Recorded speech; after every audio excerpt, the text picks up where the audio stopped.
بسم اللہ الرحمن الرحیم۔ شروع اللہ کا نام لے کر جو بڑا مہربان نہایت رحم والا ہے۔ الف لام را، یہ ایک پر نور کتاب ہے، اس کو ہم نے تم پر اس لیے نازل کیا ہے کہ تم لوگوں کو اندھیروں سے نکال کر روشنی کی طرف لے جاؤ، یعنی ان کے پروردگار کے حکم سے عزت والے خوبیوں والے مالک کے راستے کی طرف، یعنی اس اللہ کے راستے کی طرف کہ جو کچھ آسمانوں اور زمین میں ہے سب اسی کا ہے۔ اور ان کافروں کے لیے عذاب شدید کی وجہ سے تباہی اور بربادی مقدر ہے، جو آخرت کے مقابلے میں دنیاوی زندگی کو پسند کرتے اور لوگوں کو اللہ کے راستے سے روکتے اور اس میں کجی چاہتے ہیں۔ یہ لوگ بڑے دور کی گمراہی میں ہیں، اور ہم نے کوئی پیغمبر نہیں بھیجا مگر وہ اپنی قوم کی زبان بولتا تھا تاکہ انہیں احکام الہی کھول کھول کر بتا دے۔ پھر اللہ جسے چاہتا ہے گمراہ رہنے دیتا ہے اور جسے چاہتا ہے ہدایت دیتا ہے، اور وہ غالب ہے، حکمت والا ہے۔ اور ہم نے موسیٰ کو اپنی نشانیاں دے کر بھیجا کہ اپنی قوم کو تاریکیوں سے نکال کر روشنی میں لے جاؤ اور ان کو اللہ کے دن یاد دلاؤ، اور اس میں ان لوگوں کے لیے جو صابر و شاکر ہیں نشانیاں ہیں۔ اور جب موسیٰ نے اپنی قوم سے کہا کہ اللہ نے جو تم پر مہربانیاں کی ہیں ان کو یاد کرو، جبکہ اس نے تم کو فرعون کی قوم سے رہائی بخشی، وہ لوگ تمہیں برے برے عذاب دیتے تھے اور تمہارے بیٹوں کو مار ڈالتے تھے اور تمہاری لڑکیوں کو زندہ رہنے دیتے تھے، اور اس میں تمہارے پروردگار کی طرف سے بڑی آزمائش تھی۔ اور جب تمہارے پروردگار نے تم کو آگاہ کیا کہ اگر شکر کرو گے تو میں تمہیں زیادہ دوں گا، اور اگر ناشکری کرو گے تو یاد رکھو کہ میرا عذاب بھی سخت ہے۔ اور موسیٰ نے صاف صاف کہہ دیا کہ اگر تم اور جتنے اور لوگ زمین میں ہیں سب کے سب ناشکری کرو تو بھی اللہ بے نیاز ہے، قابل تعریف ہے۔ بھلا تم کو ان لوگوں کے حالات کی خبر نہیں پہنچی جو تم سے پہلے تھے، یعنی نوح اور عاد اور سمود کی قوم اور جو ان کے بعد تھے، جن کا علم اللہ کے سوا کسی کو نہیں۔ جب ان کے پاس ان کے پیغمبر نشانیاں لے کر آئے تو انہوں نے اپنے ہاتھ ان کے منہوں پر رکھ دیے کہ خاموش رہو، اور کہنے لگے کہ ہم تو تمہاری رسالت کو تسلیم نہیں کرتے، اور جس چیز کی طرف تم ہمیں بلاتے ہو ہم کو اس میں بھاری شک ہے۔ ان کے پیغمبروں نے کہا کیا تم کو اللہ کے بارے میں شک ہے جو آسمانوں اور زمین کا پیدا کرنے والا ہے؟ وہ تمہیں اس لیے بلاتا ہے کہ تمہارے گناہ بخشے اور ایک مدت مقرر تک تم کو مہلت دے۔ وہ بولے کہ تم تو ہمارے ہی جیسے آدمی ہو، تمہارا یہ منشا ہے کہ جن چیزوں کو ہمارے بڑے پوجتے رہے ہیں ان کے پوجنے سے تم ہمیں روک دو، تو اچھا کوئی کھلی دلیل لاؤ، یعنی معجزہ دکھاؤ۔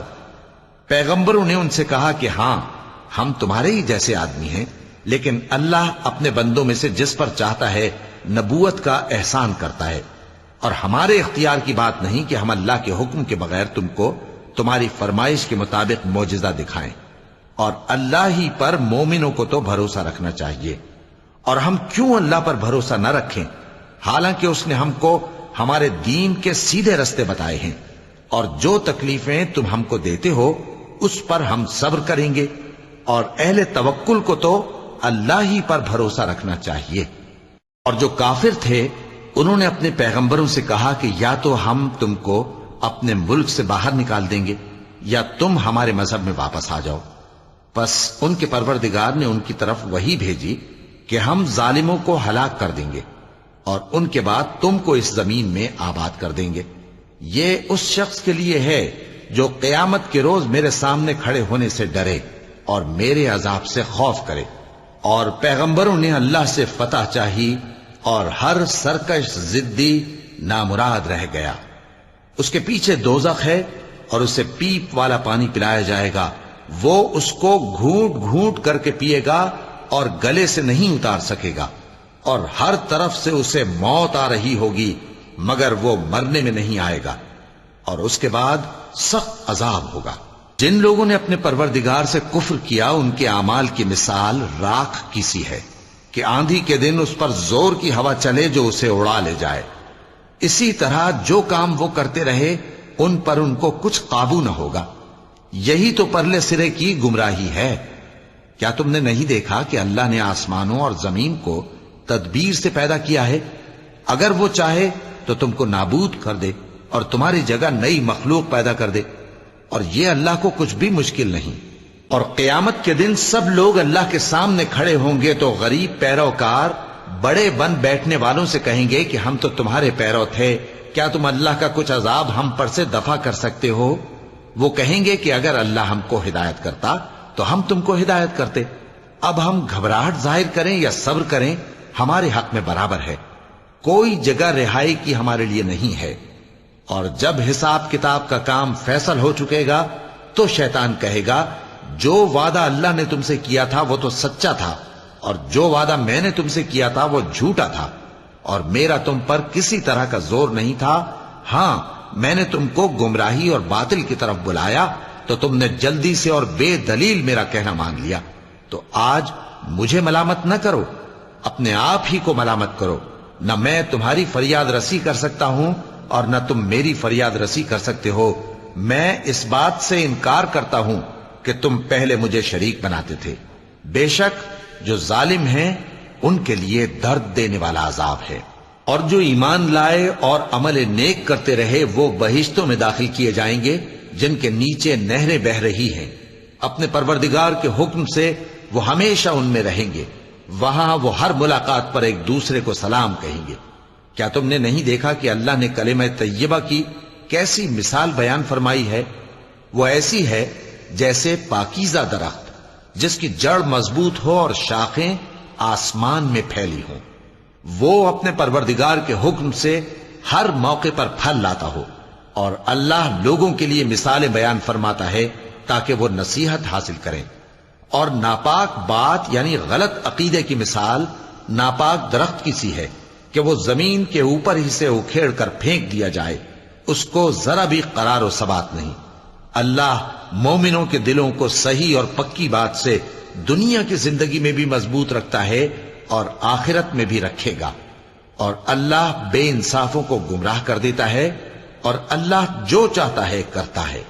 کیا تم نے ان لوگوں کو نہیں دیکھا جنہوں نے اللہ کے احسان کو ناشکری سے بدل دیا اور اپنی قوم کو تباہی کے گھر میں لا اتارا، یعنی دوزخ میں، کہ سب ناشکرے اس میں داخل ہوں گے اور وہ برا ٹھکانہ ہے۔ اور ان لوگوں نے اللہ کے شریک مقرر کیے کہ لوگوں کو اس کے رستے سے گمراہ کریں۔ کہہ دو کہ چند روز فائدے اٹھا لو، آخر کار تم کو دوزخ کی طرف لوٹ کر جانا ہے۔ اے پیغمبر، میرے مومن بندوں سے کہہ دو کہ نماز پڑھا کریں، اور اس دن کے آنے سے پیشتر جس میں نہ اعمال کا سودا ہوگا اور نہ دوستی کام آئے گی، ہمارے دیے ہوئے مال میں سے پوشیدہ اور علانیہ خرچ کرتے رہیں۔ اللہ ہی تو ہے جس نے آسمانوں اور زمین کو پیدا کیا اور آسمان سے مے برسایا، پھر اس سے تمہارے کھانے کے لیے پھل پیدا کیے، اور کشتیوں اور جہازوں کو تمہارے زیر فرمان کیا تاکہ وہ سمندر میں اس کے حکم سے چلیں، اور نہروں کو بھی تمہارے زیر فرمان کیا، اور سورج اور چاند کو تمہارے لیے کام میں لگا دیا کہ دونوں دن رات ایک ڈگر پر چل رہے ہیں، اور رات اور دن کو بھی تمہاری خاطر کام میں لگا دیا، اور جو کچھ تم نے مانگا سب میں سے تم کو عنایت کیا، اور اگر اللہ کے احسان گننے لگو تو شمار نہ کر سکو، مگر لوگ نعمتوں کا شکر نہیں کرتے۔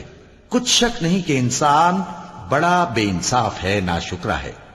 اور جب ابراہیم نے دعا کی کہ اے میرے پروردگار، اس شہر کو لوگوں کے لیے امن کی جگہ بنا دے، اور مجھے اور میری اولاد کو اس بات سے کہ بتوں کی پرستش کرنے لگیں بچائے رکھیو۔ اے پروردگار، انہوں نے بہت سے لوگوں کو گمراہ کیا ہے، سو جس شخص نے میرا کہا مانا وہ میرا ہے، اور جس نے میری نافرمانی کی تو بخشنے والا ہے، مہربان ہے۔ اے پروردگار، میں نے اپنی اولاد ایک وادی میں جہاں کھیتی نہیں، تیرے عزت و ادب والے گھر کے پاس لا بسائی ہے۔ اے پروردگار، تاکہ یہ نماز پڑھیں، سو تو لوگوں کے دلوں کو ایسا کر دے کہ ان کی طرف جھکے رہیں، اور ان کو میووں سے روزی دیتے رہنا تاکہ تیرا شکر کریں۔ اے پروردگار، جو بات ہم چھپاتے اور جو ظاہر کرتے ہیں تو سب جانتا ہے، اور اللہ سے کوئی چیز مخفی نہیں، نہ زمین میں نہ آسمان میں۔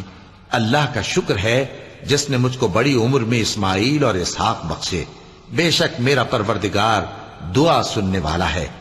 اے پروردگار، مجھ کو ایسی توفیق عنایت کر کہ نماز پڑھتا رہوں اور میری اولاد کو بھی یہ توفیق بخش۔